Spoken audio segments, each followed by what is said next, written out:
Hi Mario, how are you? We're Hi, also how are you, neighbors. sir? I live right across the street on the north side of Debonair. Oh, Um, great. so we're very close by. Anyway, right now you guys in Congress are looking at a catastrophic insurance for the nation. What's your position as far as that is concerned? The second one is kind of hypothetical, but it's really going to come out big time sometime next year, and it's a hypothetical bailout for lenders. Have you Let me thought try to about that? address. No, I'm sorry. Yeah, let me try to address both of those. Look, I've always been against. I'm a big strong supporter of local control and having the federal government do what we do well, and then having the states and local governments have as much power, as much as control as possible, because it's easier to get things done on the local level and the state level, and to change things on the state level and local levels. Where, however, I think that the federal government does have to step in is on property insurance. And I say that, again, with the caveat, and as I said in my little intro here, to answer your question, someone who doesn't like the federal government getting involved in a lot of new issues because it's a huge bureaucracy, and once the federal government steps in, it's hard to get our paws out of whatever we're doing.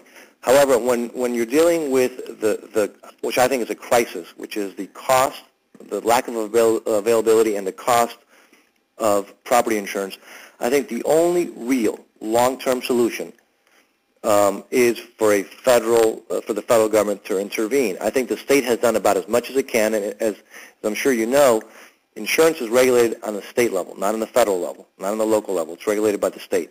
I think the state of Florida has done as much as they can possibly do. Have they done a perfect job? No. But they've tried to keep our rates as low as possible. They've tried to keep insurance available as much as they can.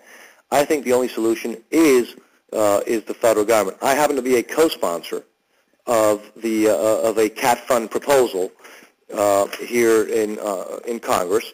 It is a proposal which would, as you said, it would create a federal catastrophic fund, basically like a reinsurance pool, to lower the risk, to have more, so hopefully incentivize more insurance companies to come in to be able to, so we can have access to insurance.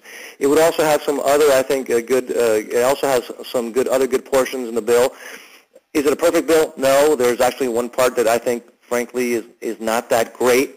But overall, I think it would make a huge impact. And I think, again, coming from somebody who does not like federal intrusion, coming from somebody who usually does not want the federal government to intervene in areas that we're not already in, I think because property taxes are so ridiculously expensive in Miami-Dade County and, frankly, in Florida, because the state, I think, has done about as much as they can possibly do, I think we have to step in, and I think we can step in and lower the cost of insurance, make it more affordable, make it more accessible.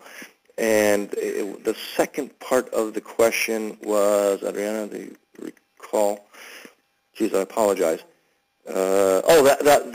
The housing issue. Yeah. Look, we passed the bill. There is a crisis, particularly with the subprime housing. The administration has, I think, some interesting proposals. The administration has proposed a plan to freeze interest rates on mortgages to prevent them from resetting at a higher rates in the future, which I think is a really good step. It would help subprime borrowers maintain their payments by keeping the interest rates low. Secretary of Treasury Paulson actually wants Congress to raise money by selling tax-exempt bonds over the next few years. I think it's over the next 3 years, to give immediate for those proceeds to help bail out some of the struggling homeowners who are people who may actually lose their homes. I think that's a very interesting proposal the administration is bringing forward. H.R. 3648, by the way, the only reason I remember the numbers is because I happen to have this one here in front of me, which did pass. It actually passed today. It does also some good things. It eliminates the tax on forgiven mortgage debt for up to 3 years. It does some good things. For example, no tax dollars. You don't have to pay taxes on money that you may lose because your property value has gone down. So I think we're doing some good things. There is no silver bullet. And if anybody tells you there's a silver bullet to fix this issue, I think, frankly, they're being over-optimistic, and I'm just not going to say that to you.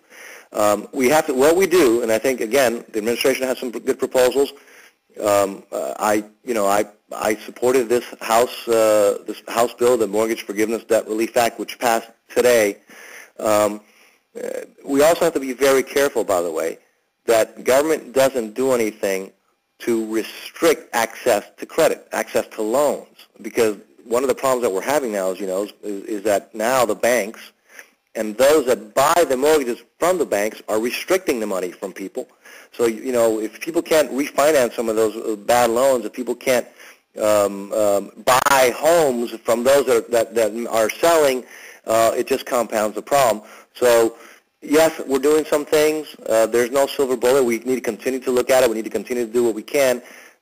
My word of caution would be that I'm just very cautious about making sure that we don't do some more harm than good by taking steps that would constrict lending, it would constrict credit, would constrict loans.